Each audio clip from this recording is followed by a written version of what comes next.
to kind of give you some information of what I've noticed about my surgery, what my body's doing with my hormones. Something that I just realized this week. And also to let you know that I bought the Ava bracelet. This is the box it comes in. It wasn't brand new. I'm not going to spend $250 on something that's not going to help me get pregnant. Yes, in terms, they say it helps you get pregnant. But to me, I don't think this helps you get pregnant, because what helps you get pregnant is the approval of God, my body, and my husband's body. That's what determines what if I'm gonna conceive or not. Not these bracelets, not the ovulation. The ovulation test might help you to let you know, okay, this is the day you're supposed to have intercourse, and this might do the same thing. But these are things that are not gonna help you conceive. I know there's a lot of women that has conceived with these things, but I just feel like these things just give you information about your body and not help you conceive. Because if that was the case, I would have conceived already. It's already been 10 months. It's going to be 10 months in May 1st. What this does is it gives you your pulse rate, breathing rate, heart rate variability, sleep duration and sleep phases, movement, skin temperature, heat loss, perfusion, I think it says I am not gonna say that word because you know my Spanglish comes out. So that's what it does, and you're supposed to wear it while you go to sleep. I think the regular website where you can get it from, it costs $250. As I told you guys, I got this from a lady. I got it from OfferUp. The lady said she didn't use it because she conceived before she was able to use it. As soon as she got in the mail, she said she was already pregnant and she didn't even know it. So this is what the bracelet looks like. I've been using it for almost 2 weeks. I gotta say, I do love it. I do like the information that it gives you about your body. Because I was temping my temperature with a mouth thermometer, a BBT thermometer, but I wake up and I go to the bathroom and then come back and lay down. You're supposed to take your temperature right at the moment that you wake up. And I can't do that. I'm not good at that. Okay. So this is the first, I think this is the first version they came out with, is the 1.0. I think they have the 2.0 now. So I cannot give you guys a comparison from the one they have now and this old version. But all I can say is if you find this version and OfferUp or someone selling it cheaper, I will recommend it, because I do love the information it gives you and how the sharding works. The only thing I don't like about that is that you're supposed to wear it while you sleep. It gives you the information while you sleep. And then if you wake up in the middle of the night, which you're not supposed to, but unfortunately, I've been going through some things in my body, and I do wake up maybe at 5, 6 in the morning.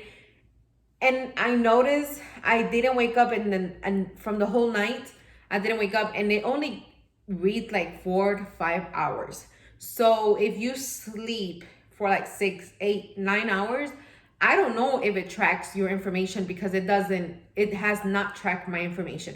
Maybe the new version does that, but I think this one, like at 4, 5, or almost 6, like it stops tracking. And I don't think that is the battery, because as soon as I take it off, like the sensor in the back is still working. So I don't know. So what comes in the box is the charger, the bracelet, and just the information instruction booklet inside, how to download their app and stuff. That's it for $250, which I was not gonna pay for it. So like I said, I got mine for $75 from this lady in OfferUp. Okay. What I want to tell you guys is that I noticed that after my two reversal, I don't know why, because, well, I know why. I'm just starting to learn about the ovulation world and how the body works and how we work as women. I'm really in tune with my body, but now with the information that makes up all that stuff, the ovulation, the periods and that stuff, I wasn't aware of that. I'm learning that now that I'm trying to TTC, and that I'm after my toe reversal, and a little bit before my toe reversal, because I was already researching it. But like when I was 20, 25, I didn't know none of that, how your period worked. I just knew I had got my period once a month. I knew that I could get pregnant, but I didn't know anything out of that. Well, as you guys know, I am using the Easy at Home ovulation kit. Well, I just came up with some information online, and I realized that I guess in order to have a good ovulation, you're with these, you're supposed to spike. Your ovulation is supposed to spike at 2.0 or something like that. If you ovulate lower than that, I don't know if that's still ovulation. I really don't know. I'm not gonna tell you guys yes or no because I don't know. But I just realized I got pregnant in January 19. January 19 was my ovulation, which my early search, if I'm not mistaken, spiked all the way to 1.6. That was the highest that I was able to grab the test. I know that before and after, maybe I could have missed it. I'm starting to notice, and I'm gonna tell you guys something that I told my husband, and this is a little light bulb that went in my head. I started to notice because of this month, I was tracking my LH search, and it spiked up to almost 1.8, which was higher than January. So I was like, oh snap. And I looked back at my other months of ovulation and they were lower. So that means that after my reversal, I was not ovulating, but I am starting to ovulate now. Or I don't know, this is my head thinking because I am like that. Or maybe my eggs weren't as healthy because I was not eating healthy. I was not taking prenatal vitamins. I don't know. Maybe it was because of surgery. I don't know. But I did notice, and I just noticed that this week, that my early search was not spiking all the way where it's supposed to. And that could be the reason why maybe I was not getting pregnant. It's starting to spike up, and that has happened since I tried the Dominican bottles. Is it that has helped me? I am not sure. I don't know. But all I can tell you is my early search has increased after I started drinking La Señora Celia. Other than that, I do not know. I cannot tell you that's what happened. Okay, the other thing that I was going to tell you, ladies, is that, okay, my fallopian tube on the left is 4 centimeters. My right side is 6 centimeters based on what the doctor told me after my information, after my surgery, I'm sorry. A regular fallopian tube is anywhere, someone who has never had surgery, who has a normal fallopian tube, is anywhere from 10 to 12. Well, I was reading some information, how, the egg gets released and it travels and how long it takes to get to the uterus. I told my husband, because I've been taking ovulation tests, that I noticed that my early search was spike really fast. So, and then go down really fast. So I'm thinking I'm in that 12-hour window of early search spike and, getting ready for ovulation. So I told my husband, okay, this is just me, and I'm gonna show you guys. Okay, if this is the fallopian tube, a normal woman, and the egg gets released from down here and it travels all the way to my uterus, right? And gets to where it needs to get. And it's gonna take around 12 to 36 hours. I'm like, what happened if the doctor cuts my tube? I'm like, wouldn't it take that egg less time to get released and into my uterus? I'm like, baby, let's get to work. Let's get to work. He was laughing. He was in the bathroom. He was laughing.